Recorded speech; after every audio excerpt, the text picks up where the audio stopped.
इस्माइल के लिए ये बात बहुत ज्यादा खुशी का बायस बनी थी कि फाजिल खान रिहा होकर आ गया था। अब कम से कम सीआई तो उसके रास्ते की दीवार न बनती और उसे सिर्फ फाजिल खान के कुत्तों से निपटना पड़ता। फाजिल खान को कैफर किरदार तक पहुंचाने के लिए एक जामे मंसूबा बंदी की जरूरत थी। पहले तो उसने फाजिल खान का घर बारूद से उड़ाने की बाबत सोचा। इस तरह फोन पे उसे गुफ्तगू करके उसे ये भी बावर कराया जा सकता था कि उसकी मौत में किसका हाथ है, मगर फिर हिन्ना का ख्याल आते ही उसे ये मंसूबा तर्क करना पड़ा। कुछ भी हो, वो हिन्ना पे आंच आते नहीं देख सकता था। दूर मार राइफल से फाजिल खान को निशाना बनाना मुमकिन था, मगर इस तरह वो बेखबरी की हालत में मौत से हमकिनार होता और ये भी इस्माइल शाह को गवारा नहीं था। वो उसे मारते वक्त ये बावर कराना जरूरी समझता था कि उसे जहन्नम वासिल करने वाला कौन है। इंस्पेक्टर हाकिम दाद को खत्म करने वाला तरीका भी अपनाया जा सकता था, मगर उसमें ये कबाहत थी कि फाजिल खान अकेला सफर नहीं करता था और आगे पीछे उसके कुत्तों की गाड़ियां होती थी। इस वजह से ये तरकीब भी उसे तर्क करनी पड़ी।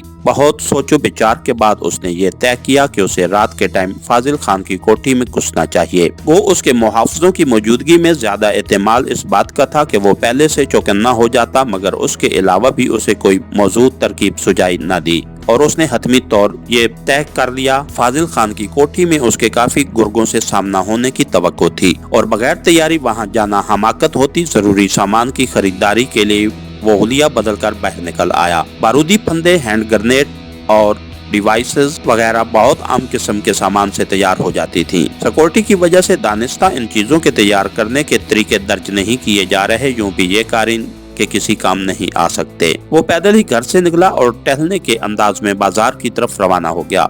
रास्ते में आने वाले रेस्टोरेंट को देखकर उसे एहसास हुआ कि सुबह का नाश्ता अभी तक वो नहीं कर सका था। यूं भी जिस दिन से हिना गई थी और उसके खाने पीने के औकात में बेकायदगी आ गई थी।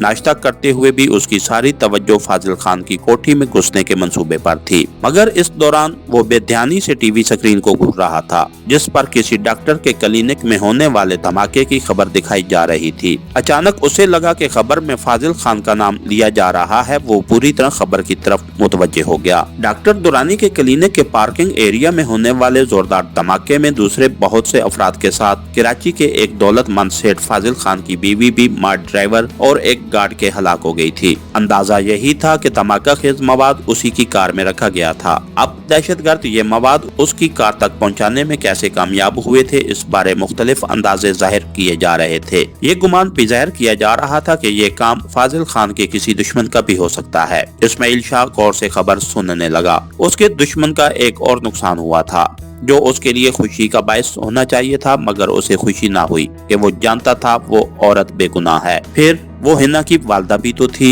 और वो फाजिल खान की मौत के अलावा हिना को किसी दुख, तकलीफ और परेशानी में मुब्तला नहीं देख सकता था। उसने हिना को कॉल करने के लिए मोबाइल निकाला, मगर फिर कुछ सोचकर वापस रख दिया। उससे बात करने का मतलब फिर अपना रास्ता खोटा करने के मुतरादिफ था। तसल्ली के चंद बोलों से फर्क ही क्या पड़ता है, ताज़ियत तो दुश्मन से भी कर ली जाती है।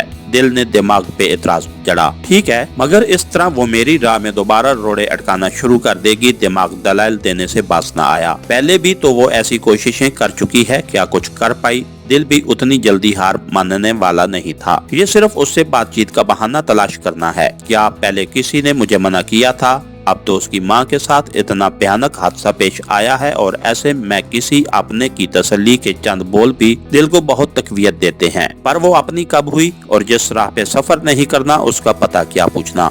जब उसके वालिद को कत्ल करने का इरादा कर लिया है तो उसे अपना ना एक ऐसा ख्वाब ही हो सकता है जिसकी ताबीर नामुमकिन हो। दिलो दिमाग की जंग में दिमाग के दलाइल चाहिए कितने वजनी क्यों ना हो, जीत हमेशा दिल की होती है। बिल पे करके वो रेस्टोरेंट से निकला और हिना को कॉल करने लगा। दूसरी बेल पे ही कॉल रिसीव कर ली गई। उसे हिना की सिसकियां सुनाई थी। बगैर कुछ कहे उसने रोना शुरू कर दिया था। मुझे अभी पता चला है, सुनकर बहुत अफसोस हुआ। सिसकियों ने उसके लिए अल्फाज के चुनाव में मुश्किल पैदा कर दी थी। शाहजी वो बहुत अच्छी थी, वो गुलूगीर आवाज में बोला। हाँ, माएँ बहुत अच्छी होती हैं, जब छोड़ जाती हैं तब एहसास होता है। उसने तो कभी किसी का बुरा नहीं चाहा था। ये लोग इतने जालिम कैसे बन जाते हैं, ये बात मैं भी नहीं जानता। आदत के बरखिलाफ उसने तानजनी से गरेज किया था। शाहजी, मुझे लगता है जिंदगी का कोई मकसद बाकी नहीं रहा। चंदा मरने वालों के साथ मरा नहीं जाता। शायद मगर मरने वाले जिंदगी की रौनकें तो साथ ले जाते हैं ना। हिना का लहजा दुख से लबरेज था। उनकी गुफ्तगू काफी देर तक जारी रही। इस्माइल से गुफ्तगू करके हिना की तबीयत काफी संभल गई थी। किसी ने सच कहा है कि हमदर्दी के बोल उदासी का मरहम होते हैं। हिना से बातचीत के दौरान वो क्वार्टर पे वापस आ गया था। फाजिल खान के खिलाफ कार्रवाई उसने चंद दिन के लिए मुअख्खर कर दी थी।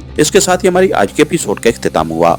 कहानीगर चैनल को लाइक कीजिए, सब्सक्राइब कीजिए और बेल आइकन को प्रेस कर दीजिए ताकि हर आने वाली नई वीडियो आप तक बर वक्त पहुंच सके। शुक्रिया जी। वो बहुत अच्छी थी, वो गुलूगीर आवाज में बोला। हाँ, माएँ बहुत अच्छी होती हैं, जब छोड़ जाती हैं तब एहसास होता है। उसने तो कभी किसी का बुरा नहीं चाहा था। ये लोग इतने जालिम कैसे बन जाते हैं, ये बात मैं भी नहीं जानता। आदत के बरखिलाफ उसने तानजनी से गरेज किया था। शाहजी, मुझे लगता है जिंदगी का कोई मकसद बाकी नहीं रहा। चंदा मरने वालों के साथ मरा नहीं जाता शायद, मगर मरने वाले जिंदगी की रौनकें तो साथ ले जाते हैं ना।